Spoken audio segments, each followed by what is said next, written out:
Ziningi izinto ezingaholela ekuthenini wena kumele ukuthi uyophahla emathuneni. Kungaba ukuthi kulelo khaya dala wagcina. Kungaba ukuthi khona ofuna ukuyicela ebantwini bakini sebalele emathuneni. Kungaba ukuthi bokade labo bantu ungabazi sobathola lesi sebabantu labalele. Sekuthiwa ke hamba ke uyophahla ke emathuneni. Mineke imikhuba leyenziwa ke emathuneni, kodwa kunemithetho nezinto lokufuna uyinake nezinto zamathuna. Emathuneni awuyi wedwa. Akufunakala utholakale wena ebusuku noma nini sotholakala usemathuneni wedwa. Lokho kusuke kukhomba ukuthi kunomkhuba okhona owenzayo, noma ungahamba usoleka ngokuhamba kwesikhathi ungakuthathi kabi lokho ngoba usuke wenze ngendlela le-wrong.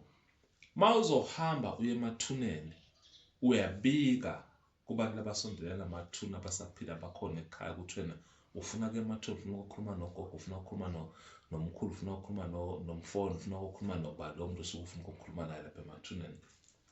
Mase ufika emathuneni awuphahli ngemali, ufike uthathe imali ukhuluma isithi imali uyayibeka lapho.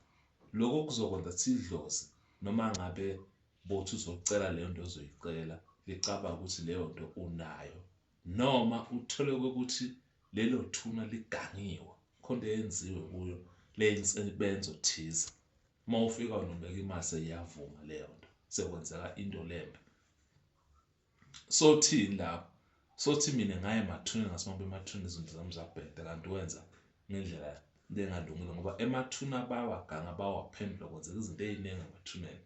Izinto mayiphanjaniswa emathuneni vele isimo sesithi kubalukhunyanwa and ezenza izinto azisebenzi, ezenza izinto azenzeki. Mawufuna ukuphahla kahle emathuneni, ungahamba uphahla emathuneni uphethe likhandlela noma uphethe amanzi noma ke uphethe umlotha wala ekhaya kubaswa khona, hambe uphahla ngawo. Uma ngabe ke ungenayo i-clue ngemsamo wakini, awuhambi uyophahla ngempepho noma ke ngesnefu. Uphahla ngaloko uma ngabe wazi yonke imigilingwane yasekhaya kini ukuthi ihamba kanjani emsamo, ngoba lokho sengathi uyakwenza bese sewehlekelelwa yinto le. Ayasetshenzwa ke emathuna laphanjanisiwe, laganiwe, lashuthekwe imithi thize yilabantu laba abahamba bodwa baye emathuneni baye kokuganga bathi khona izinto abayilungisayo noma bathi benza lokhu labakwenzayo.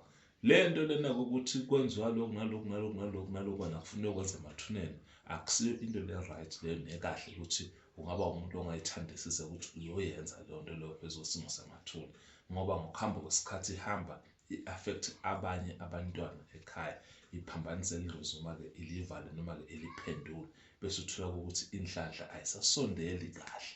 Lokho sekugcina kuhamba kholela thina igama lakho ekhaya likhulumeke kabi noma ke ekhaya ungabi nokuzwana nalaba abanye ngoba bahamba boyibheka lento vele kuthiwe wena khona into wayenze edlozini, kanti kunayinto naye yokuhamba uye emathuneni wedwa.